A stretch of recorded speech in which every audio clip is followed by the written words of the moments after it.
All right, shalom, shalom. First and foremost, giving all honor, praises, and glory to Yahweh, Bahashem, Yahweh Shai, Bahashem, Rakah HaKodash. Double honors to the apostles and the elders of Great Millstone. Peace, love, salutations, and blessings to the Lord's elect. This is the brother Yeshaya, part of Men of Valor, South Carolina, and this lesson right here is going to be entitled something along the line, Sodom and Gomorrah was hit with thermonuclear fire. Okay. I stumbled upon this video earlier today, and it kind of piqued my interest. And through the spirit, I watched it, and a very key point was said around the 3 minute mark that I'm gonna play and follow up with some scriptures because through the spirit and power of the Lord, I don't think this is gonna be a long video. Just hit the point squarely, concise, straight to the point. But I do want to play a minute of this video and just work around the key point in this video. So without further ado, here's the video. If you find a destruction layer and there aren't arrowheads, that means an army did not destroy the city, and then probably it was some kind of natural event, right? So I'm curious, what destroyed these two cities that you guys think are Sodom and Gomorrah? And so the researcher starts to get very bashful when I ask this question. He says, well, I didn't really want to go there, but all I want to say while we're recording this session is that it was a heat event. And there's like 20 other people in the room, and we're like looking at each other like, a heat event? Like, is that like a wardrobe malfunction? Like, what is a heat event? You'll see at the beginning of this video, I didn't play all of it for time's sake, but at the beginning of the video, this guy, I guess his name is Aquinas, and he's with a Dr. John Bergsma. But at the beginning of the video, he was saying that he didn't believe that Sodom and Gomorrah existed. The account in the Bible, he didn't believe it. He was struggling with it. But we know faith is not given into most of our people, and faith is not even given into the. We know it's not given into the wicked or to the estranged, nations, the other nations that are outside of Israel. Now, I don't know. This guy might very well be an Israelite, okay? But for the most part, I don't know. But yeah, at the beginning of the video, he said that he didn't think that it's happened, but now, so-called scientific facts are being brought up, and then that's what makes Esau believe science. But we know through the spirit and power of Yahweh Shem Yahushua that anything that he said in the scriptures are true, because his words are faithful and true. Okay, and then he stopped the recording, and like the official session was over, and so it was like off camera at this point. So all of us in the room like mobbed the guy at the front, like, okay, tell us what's going on. And so this researcher, Stephen Collins he's from a southwestern university in the U.S. here. He says, okay, so we get down to this destruction layer of this city that we're beginning to think is Sodom, and we pulled up a piece of pottery, and when I looked on one side of it, I thought, oh no, our research is ruined, because I saw that it was glazed, and glazing wasn't invented until the Ottoman period, or at least the kind of glazing that he thought he saw. And the Ottoman period is like 1000 AD. And if you're pulling that up, that means you've got contamination in your archaeological dig. You got like later artifacts down there.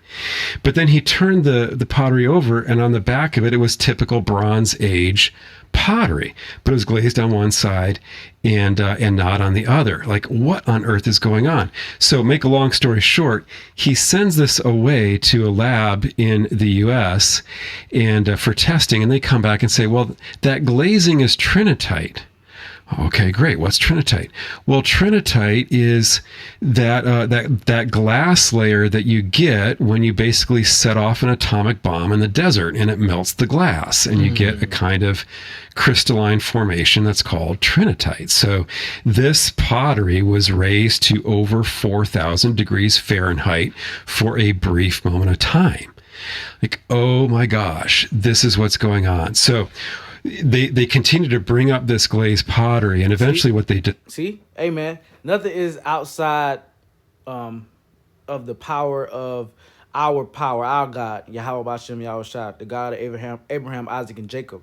Okay, what he did in Sodom and Gomorrah, okay, which he materialized it over here in this realm or time, for lack of better words. He materialized it, and what's going to come out the sky now is going to be an actual thermonuclear missile. But the Lord actually had this technology before it was deemed a so-called quote unquote thermonuclear missile. Okay. So the Lord, hey man, the Lord Ben had technology, he's always had technology. Okay. We wasn't privy to it. So that's why, these scientists, these mad scientists, especially the Temanites, the Germans, and the high level Edomites, they want to attribute technology, modern technology, and everything like that to themselves and evolution and whatever. But it's all the Creator. It's all Yahweh in the name of Yahweh Shai, Yahweh Bashem Yahweh Shai. So yes, thermonuclear missiles technology was around, and it's what destroyed Sodom and Gomorrah. But it's gonna come back in full-fledged mode, when Babylon falls. So I'm gonna play a little bit more of this video, and then I got some scriptures, and then that'll be it for this video. Discover is, among other things, they also begin to find human remains. They find human skeletons that are complete up until about halfway up the backbone, and then there's just a scorch mark, and there's nothing on the top of the body. And they find the skeleton behind a wall that's about 4 feet high. So what's going on here? Well, long story short, they find massive evidence that a huge heat blast from the sky at about 25 degrees above the horizon incinerated these twin cities on the Jordanian side of the river, just north of the Dead Sea. Yeah. And they have the artifacts to prove it. And again, the reason it has to be from the sky? What's that? The reason it had to be from above is because of the angle. Like, they have these human. See, so I don't want to play it too long, but yeah, let's go to the book of. Let's start at Revelation, chapter 9, verse 17. And thus I saw the Salaki. Let's start at 16. And the number of the army of the horsemen were 200,000, and I heard the number of them. And thus I saw the horses in the vision, and them that sat on them, having breastplates of fire, and of jacinth, and brimstone. And the heads of the horses were as the heads of lions, and out of their mouths issued fire, and smoke, and brimstone. So, man, these missiles, okay? These missiles, man, fire and brimstone. Okay, smoke and brimstone. When the scriptures talk about the Lord heaped fire and brimstone on Sodom and Gomorrah, that was basically thermonuclear missile fire, man. He manipulated the elements to make a heat hotter than your conventional fire to incinerate, Sodom and Gomorrah and the neighboring cities. All right, because there were 5 in total. So, hey, this is the Lord's work, man. All right. Jacinth and brimstone, and the heads of the horses were as the heads of lions, and out of their mouths issued fire and smoke and brimstone. Now, this is going into World War I, missiles, the atomic bombs and stuff like that. The missiles and stuff like that. But ultimately, the invention of the atomic bomb led to what? Thermonuclear, technology, where they split the nucleuses, and it creates a chain reaction to make a fire hotter than your conventional fire. So this is all the Lord's doing, man. This is all the Lord's work, okay? And then this is going to be an example of what's going to happen to modern-day Sodom and Gomorrah, which is what? Babylon the Great, a.k.a. America. All right, this is 2 Peter chapter 2 and verse, let's start at 5. And spare not the old world, but save Noah, the 8th person, a preacher of righteousness. Bring it in the flood upon the world of the ungodly. And turning the cities of Sodom and Gomorrah into ashes, condemn them with an overthrow, making them an example unto those that should live ungodly. Okay, so that history of Sodom and Gomorrah that we read about, that's still alive. Okay, through the scriptures, because these words are living water.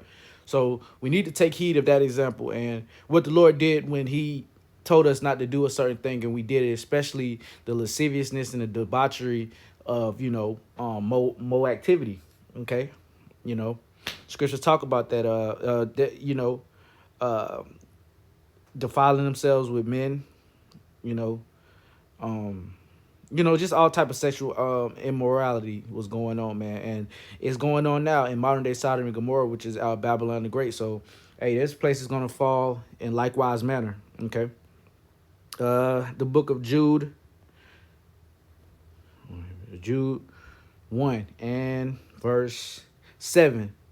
Even as Sodom and Gomorrah and the cities about them in like manner, giving themselves over to fornication and going after strange flesh, see what I just said, are set forth for an example, suffering the vengeance of eternal fire. Now, this eternal fire that's going to hit Babylon the Great, okay, it's going to die out. It's going to die out, okay? It's going to just burn for a while. When the Lord says forever and ever, you got to realize that the Lord is outside of the constraints of time.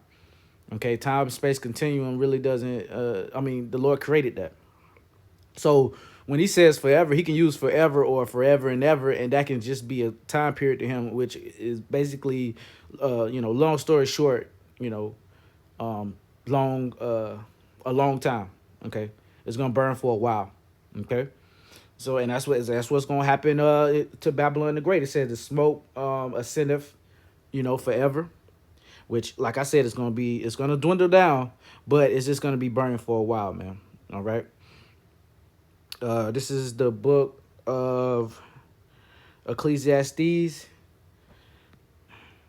chapter 1 and verse 9. The thing that have been, it is that which shall be, and that which is done is not and that which is done is not which shall be done, and there is no new thing under the sun. Now, Yahweh Hashem, Yahweh Shai, already had this technology, man. Already had thermonuclear missiles. Okay, is there anything whereof it may be said, see, this is new? It have been already of old time, which was before us. So there's nothing new under the sun. All right, and I'm gonna end it with this one. This is the book of Isaiah, chapter 55, verse 8. For my thoughts are not your thoughts, neither are your ways my ways, saith the Lord. Yahweh Bashem Yahweh Shai. For as the heavens are higher than the earth, so are my ways higher than your ways, and my thoughts than your thoughts. For as the rain cometh down and snow from heaven, and returneth not thither, but watereth the earth, and maketh it bring forth and bud, that it may give seed to the sower and bread to the eater. So, hey, Yahweh Bashem Yahweh Shai's ways are not our ways. Okay, so it's outlandish. It's foolish to think that a greasy ass white man can create, automobiles, so-called create automobiles and thermonuclear missiles and all that, when Yahweh Bashem Yahweh Shai already has this technology in the heavens, all right, can make anything that He wants because He's the creator of everything, all right. And hey, these thermonuclear missiles that are going to be the downfall of America are going to, they were given an inspiration of Yahweh Bashem Yahweh Shai. Okay, He put on those scientists' minds to study and come up, with formulas and stuff like that, just for them to destroy it, man. So I have created the smith to smite and the waster to destroy. So there you go. So yeah, Lord willing, that was edifying. I'm gonna end it with that, giving all honor, praises, and glory to Yahweh, Bahashem, Yahweh Shai, Bahashem, Rekah HaKodash. Double honors to the apostles and the elders of Great Millstone. Peace, love, salutations, and blessings to the Lord's elect. And until next time, Shalom.